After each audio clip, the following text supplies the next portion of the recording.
अध्याय 24। अब्राहम बूढ़ा हो गया था। उसकी उम्र काफी ढल चुकी थी और यहोवा ने उसे सब बातों में आशीष दी थी।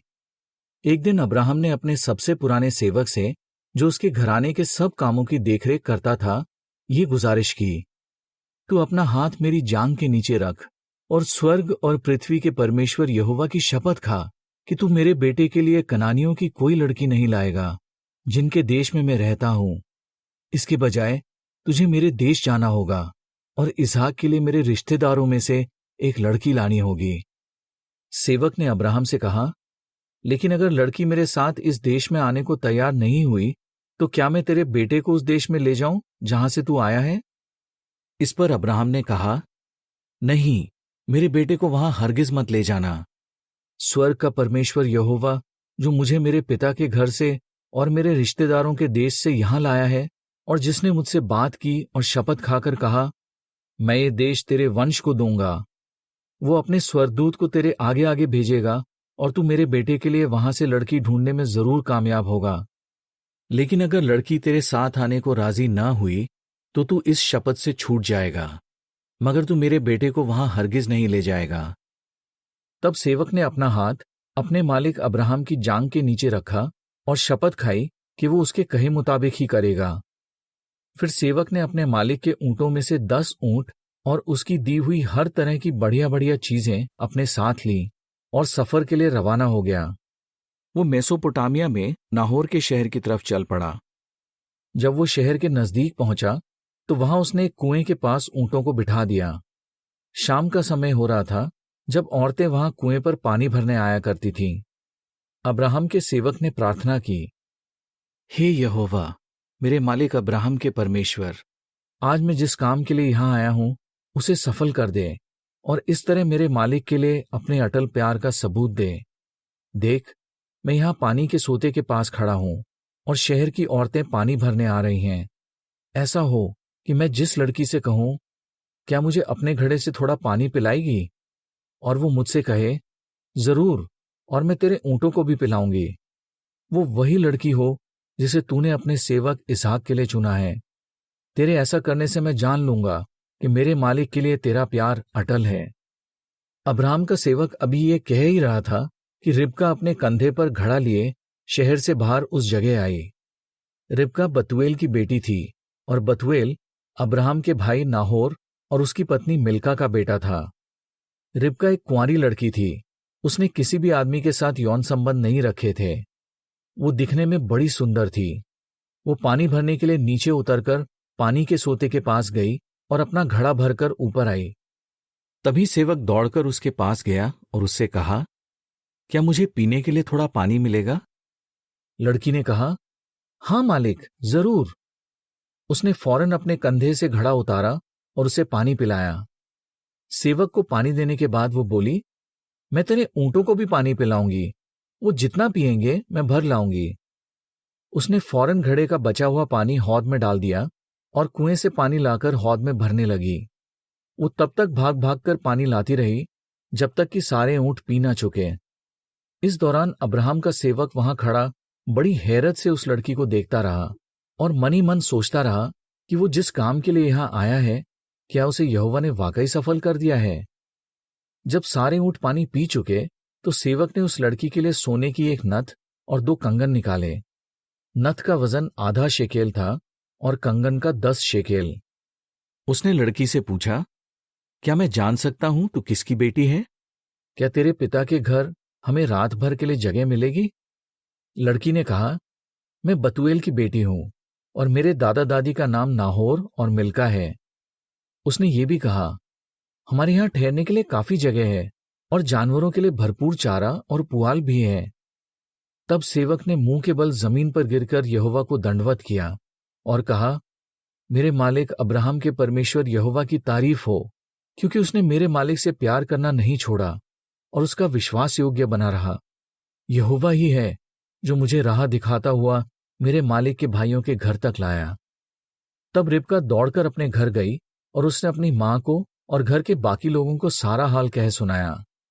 रिबका का एक भाई था लाबान। लाबान दौड़कर उस आदमी से मिलने गया। वो आदमी अब भी पानी के सोते के पास अपने ऊँटों के साथ खड़ा था। लाबान इसलिए दौड़कर गया क्योंकि उसने रिबका की नथ और कंगन देखे थे और रिबका की बातें सुनी थी कि उस आदमी ने मुझसे ये कहा। लाबान ने वहां पहुंचते ही उस आदमी से कहा, हे यहोवा के सेवक, तुझ पर वाकई उसकी आशीष है। तू यहां क्यों खड़ा है? मेरे घर चल, मैंने तेरे ठहरने का सारा इंतजाम कर दिया है। तेरे ऊंटों के लिए भी जगह तैयार है। तब वो सेवक लाबान के घर गया और उसने ऊंटों को खोला और उनके आगे चारा और पुआल डाला। फिर उसने सेवक और उसके साथ आए आदमियों को पैर धोने के लिए पानी दिया। इसके बाद खाना परोसा गया, मगर सेवक ने कहा, पहले मैं बताना चाहूंगा कि मैं यहां क्यों आया हूं, उसके बाद ही खाना खाऊंगा। लाबान ने कहा, हाँ हाँ जरूर बता। उसने कहा, मैं अब्राहम का सेवक हूं। यहोवा ने मेरे मालिक को बहुत आशीष दी है। उसकी बदौलत मेरा मालिक हर तरह से मालामाल है। सोना चांदी, दास दासियां, भेड़ बकरी, गाय बैल, ऊंट गधे, सब कुछ है उसके पास। इतना ही नहीं, मालिक की पत्नी सारा ने अपने बुढ़ापे में उसे एक बेटा दिया और मालिक अपना सब कुछ अपने बेटे को दे देगा। मालिक ने मुझे शपथ दिलाकर कहा है, तू मेरे बेटे के लिए कनानियों की कोई लड़की नहीं लाएगा जिनके देश में मैं रहता हूं। इसके बजाय तू मेरे पिता के घराने और रिश्तेदारों के यहां जाएगा और वहां से मेरे बेटे के लिए लड़की लाएगा। तब मैंने मालिक से कहा, अगर वो लड़की मेरे साथ आने को तैयार ना हुई तो? मालिक ने मुझसे कहा, यहोवा परमेश्वर, जिसके सामने मैं सही राह पर चलता आया हूं, अपना स्वर्गदूत तेरे साथ भेजेगा और तुझे इस काम में जरूर कामयाबी देगा। तुझे मेरे बेटे के लिए मेरे पिता के घराने से, मेरे रिश्तेदारों के यहां से लड़की लानी होगी। लेकिन अगर मेरे रिश्तेदार जिनके पास तू जा रहा है तुझे अपनी लड़की ना दें तो तू अपनी शपथ से छूट जाएगा। फिर आज जब मैं पानी के सोते के पास पहुंचा तो मैंने परमेश्वर से प्रार्थना की, हे यहोवा, मेरे मालिक अब्राहम के परमेश्वर, अगर तू चाहता है कि मैं जिस काम से यहां आया हूं उसमें कामयाब हूं तो मेरी ये दुआ सुन ले। मैं यहां पानी के सोते के पास खड़ा हूं और ऐसा हो कि यहां पानी भरने के लिए आने वाली जिस लड़की से मैं कहूं, क्या अपने घड़े से मुझे थोड़ा पानी पिलाएगी, और वो कहे, जरूर, और मैं तेरे ऊंटों के लिए भी पानी भर लाऊंगी, वो वही लड़की हो जिसे यहोवा ने मेरे मालिक के बेटे के लिए चुना है। मैं मन में ये कह ही रहा था कि मैंने देखा रिबका अपने कंधे पर घड़ा लिए चली आ रही है। वो नीचे उतरकर पानी के सोते के पास गई और पानी भरने लगी। फिर मैंने उससे कहा, क्या मुझे थोड़ा पानी पिलाएगी? उसने फौरन कंधे से घड़ा उतारा और कहा, जरूर, और मैं तेरे ऊंटों को भी पिलाऊंगी। तब रिबका ने मुझे पानी पिलाया और इसके बाद मेरे ऊंटों को भी पानी दिया। फिर मैंने उससे पूछा, तू किसकी बेटी है? उसने कहा, मैं बतूएल की बेटी हूं और मेरे दादा दादी का नाम नाहोर और मिल्का है। जब मैंने ये सुना तो मैंने उसे नथ और कंगन पहनाए। फिर मैंने मुंह के बल जमीन पर गिरकर अपने मालिक अब्राहम के परमेश्वर यहोवा को दंडवत किया और यहोवा की तारीफ की, जिसने मुझे सही राह दिखाई और मुझे अपने मालिक के भाई के घर पहुंचाया ताकि मैं उसकी बेटी को अपने मालिक के बेटे के लिए ले जाऊं। अब फैसला तुम पर है। तुम चाहो तो अपनी बेटी देकर मेरे मालिक के लिए अपने अटल प्यार का और विश्वास योग्य होने का सबूत दे सकते हो। अगर नहीं तो बता दो, ताकि मैं सोचूं कि मुझे आगे क्या करना है। तब लाबान और बतूएल ने कहा, ये सब यहोवा की तरफ से हुआ है। अब हम कौन होते हैं हाँ या ना कहने वाले? देख, रिबका तेरे सामने है, इसे तू ले जा सकता है ताकि ये तेरे मालिक के बेटे की पत्नी बने, ठीक जैसे यहोवा ने कहा है। ये सुनते ही अब्राहम के सेवक ने मुंह के बल जमीन पर गिरकर यहोवा को दंडवत किया। फिर उसने सोने चांदी के गहने और कपड़े निकाले और रिबका को दिए। उसने रिबका के भाई और उसकी मां को भी कई कीमती चीजें दी। इसके बाद सेवक और उसके साथ आए आदमियों ने खाया पिया और उस रात वो वहीं ठहरे। सुबह होने पर सेवक ने कहा, अब मुझे जाने की इजाजत दो। तब रिबका के भाई और मां ने उससे कहा, लड़की को हमारे साथ कुछ दिन रहने दे, कम से कम 10 दिन, इसके बाद उसे ले जाना। मगर सेवक ने कहा, नहीं, अब मैं और नहीं रुक सकता। यहोवा की मदद से वो काम पूरा हो गया है जिसके लिए मैं आया था। अब मुझे इजाजत दो कि मैं अपने मालिक के पास लौट जाऊं। तब उन्होंने कहा, क्यों ना हम लड़की को बुलाकर उसी से पूछ लें कि वो क्या चाहती है। उन्होंने रिबका को बुलाकर उससे पूछा, क्या तू इस आदमी के साथ जाना चाहेगी? उसने कहा, हाँ, मैं जाऊंगी। तब उन्होंने अपनी बहन रिबका और उसकी दाई को, साथ ही अब्राहम के सेवक और उसके आदमियों को विदा किया। उन्होंने ये कहकर रिबका को आशीर्वाद दिया, प्यारी बहना, हमारी ये दुआ लेती जाना।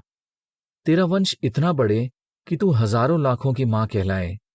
तेरा वंश उन लोगों के शहरों को अपने अधिकार में कर ले जो उससे नफरत करते हैं।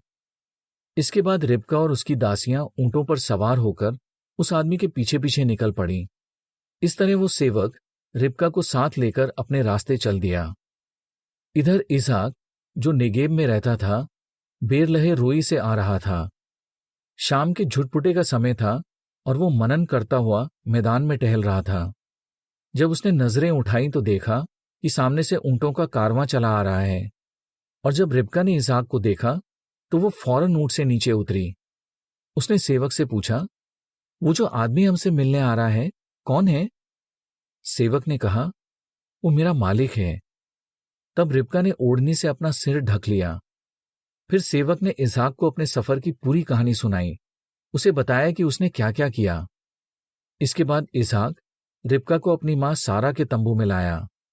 इस तरह उसने रिबका को अपनी पत्नी बनाया और उसे रिबका से प्यार हो गया और वो अपनी मां की मौत के गम से उबर पाया।